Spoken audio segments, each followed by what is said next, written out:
The big questions of culture, power and sustainability pretty much have to do with everything in the world. And so we try to tackle it from a holistic perspective in the education. So it's giving you a basis on some of the natural sciences, understanding the dynamics of the world in terms of physics, in terms of ecology and so forth, but also to look at social relations and how power is at work, and ultimately how these all come together in terms of sustainability.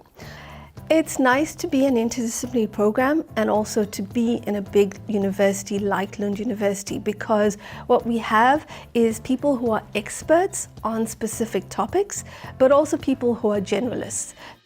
So in the master's program, we try to invite teachers to come in as guest lecturers or to take modules or components so that students get exposed to a variety of different perspectives, also a variety of different knowledge sets from the different teachers. One thing that's also really important to me in the CPS program is that diversity is a strength. So we welcome the diversity, whether it's in neurodivergence or it's in genders or any other factor that people feel is important to their identity, and that's something that we bring in as a strength to be celebrated, to share and learn together. Yeah, so we have a master's in media and communication studies, which is very much focused on the connection between democracy and cultural citizenship. So looking at the actions that we do every day, from experiencing media to communicating with others in our communities, and what that means for democracy, citizenship, and political participation. Media and communication is sort of present in all we do, right? Everything's sort of grounded in how we communicate as human beings. So I think you can do anything you want with a solid grounding in critical thinking, which is what we try to foster broadly within the social sciences, but also particularly in our departments.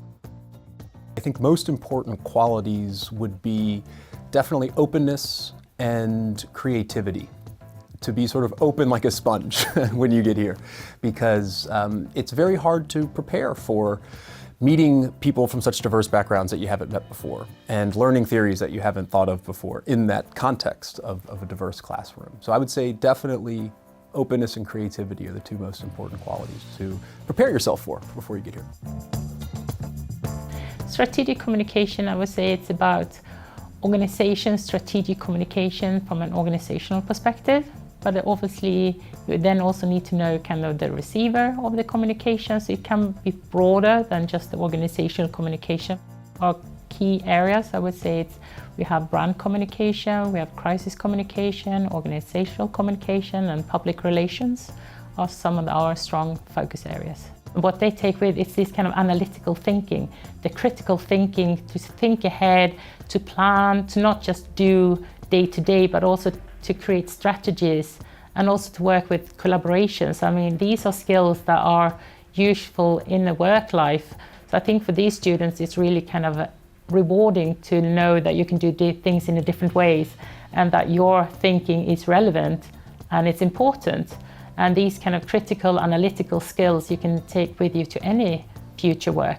And I think in the Swedish educational system, what is important is that we don't want you to copy the books. We want you to read the books, read the text, and then develop your own understanding of it and argue for your point of view.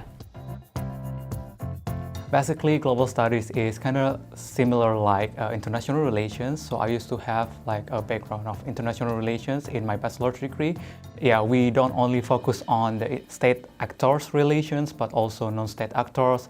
And then the issues that we focus on is not only about the international affairs, but also about like the environmental issues, feminist issues.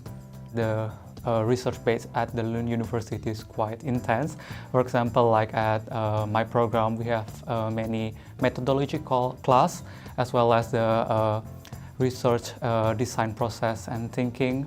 The lecturer also share about their research as well, so how to produce like a good research, and it inspires me a lot, you know.